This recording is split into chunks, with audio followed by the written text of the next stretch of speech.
que ce problème change. Qu'est-ce qui change les problèmes? C'est la puissance de Dieu. Mais comment est-ce qu'on connecte notre prière à la puissance? Qu'est-ce qui change les circonstances? C'est la puissance. Mais comment connecter la prière à la puissance? Avoir la capacité de connecter la prière à la puissance, il faut que la prière devienne puissante, de sorte que la puissance soit libérée par la prière, c'est savoir prier. La prière n'a rien à voir avec l'éloquence. Ce qu'une personne est capable de dire, les mots qu'elle est capable de déclarer quand elle prie. Parce que lorsque vous n'avez pas de résultats dans la prière, vous allez commencer à murmurer contre Dieu. Parce que vous dites, Seigneur, j'ai prié et tu n'as pas répondu. En réalité, Dieu n'a même jamais entendu votre prière. Parce que pour que Dieu entende une prière, il faut que cette prière quitte l'éternité vers l'éternel. Et cette prière n'entre pas dans le domaine de Dieu. Alors Dieu n'a pas entendu cette prière. Dieu est esprit. Donc il faut que la prière soit faite par l'esprit et en esprit pour qu'elle soit entendue par le Dieu des esprits. On ne peut entrer dans l'esprit que si on sort de la chair. C'est dans cette école qu'on ne presse pas quelqu'un qui prie. Si tu es quelqu'un qui prie, ça va se savoir parce que tu ne resteras jamais sur place. Parce que la prière, c'est l'oreille sur laquelle ta destinée se déplace. Ta destinée fonctionne à la vitesse de ta vie de prière. La destinée de chaque homme fonctionne à la fréquence dans laquelle sa prière est capable de monter. Parce qu'un homme qui prie ne peut pas être stoppé par la puissance des ténèbres. La seule chose que le diable peut stopper, c'est la prière. Parce qu'un homme qui prie ne peut pas être stoppé. Vous n'apprendrez à prier que lorsque vous réaliserez que vous n'avez pas de résultats. Vous ne désirerez apprendre à prier que lorsque vous serez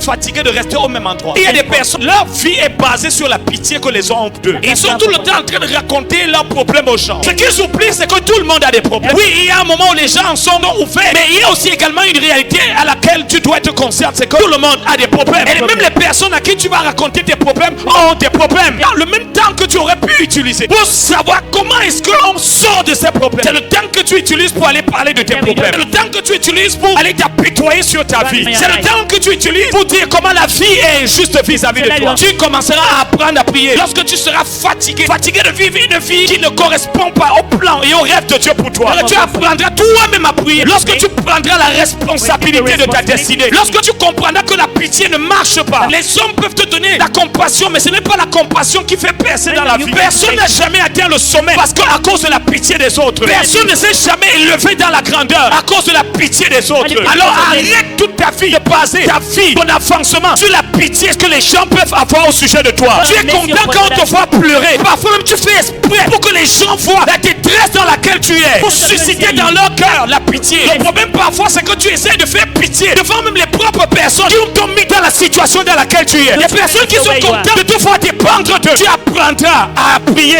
lorsque tu seras fatigué, d'être toi-même au même endroit.